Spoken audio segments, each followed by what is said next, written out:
I'm Bob Hallmark in studio today in Longview. It is summertime, late summertime, and we're in September.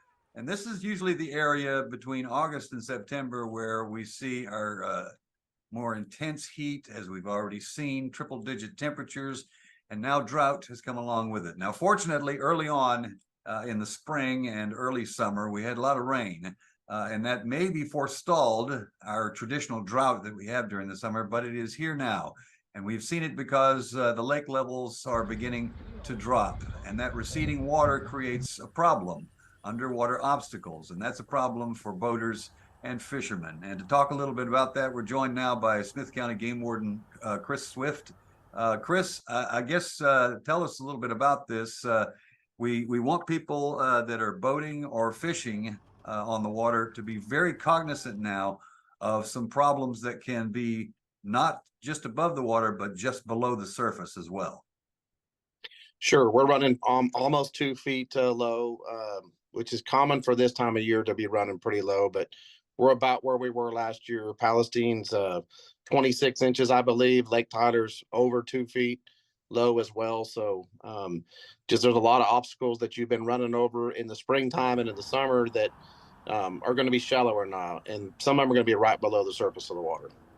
It's a bit of a double-edged sword because when the lake levels are high, they can actually hide some of those obstacles that are very visible during normal levels.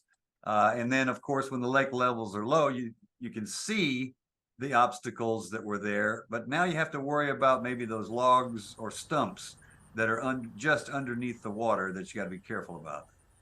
Absolutely. And, most of East Texas, you need to worry about the stumps and the structure. But let's take Lake Tyler, for instance. It's the sandbars. So some of those buoys that have been placed out on those sandbars that were placed out to show people that there was shallow water in June, well, those buoys may not have been moved yet. So where it was safe to drive in June or July, it's not safe to drive now. So let's not just focus on the stumps, but any kind of underwater obstruction and a sandbar. And that's where the kill switch comes in. Okay. So Cali's law's been around 3 or 4 years now. We're enforcing it now. So if you hit something and you've got your kill switch properly worn, and you do get ejected from the boat or thrown from the boat, at least it's going to stop that boat from causing more danger. So kill switches are very important, especially during low water. Let's talk about that for a second. Your experience with this, boaters, the damage that can be done to a watercraft, and I guess the dangers to individuals as well can be very serious if you run over one of these obstacles. Sure, you can be ejected from the boat. Even if you're not ejected from the boat, boats don't have brakes.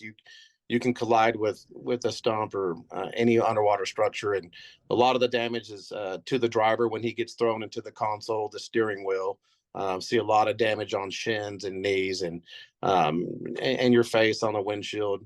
Passengers that maybe aren't expecting an impact and they get thrown about. So just it's better to take it slow. If you don't know the lake very well, there's chips out there that you can put in your GPS devices that show you where the channels are, but just err on the side of the caution. It's going to be a fun time to be on the lake. Teal season opens Saturday. When it cools down a little bit, the fish are going to start moving again. So, just prepare yourself. Don't drive as fast as normal. If you're in an area that you don't know very well, maybe try to learn that area or look at your GPS or don't run that area at dawn and dusk or at night.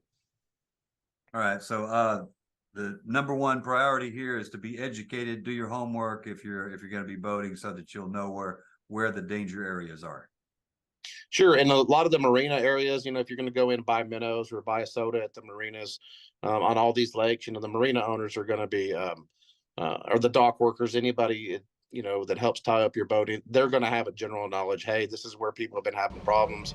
Hey, this ramp, is too shallow to launch a boat. So use the local knowledge as well, but just speed, slow it down a little bit, especially when the water's low like this. You might have been driving over the same place all summer. You want to take your boat out one last time before you put it up for the fall or winter, and then you're going to hit that stump. And tremendous amount of damage besides injuries can, put a hole in your boat, knock out your lower unit, just cost a lot of money. So. All right. Good information there. Chris, thank you so much. Appreciate it. Okay. Thanks, Bob. All right, and we will have much more on this story tonight on KLTV 7 News for KLTV Web Extra. I'm Bob Hallmark.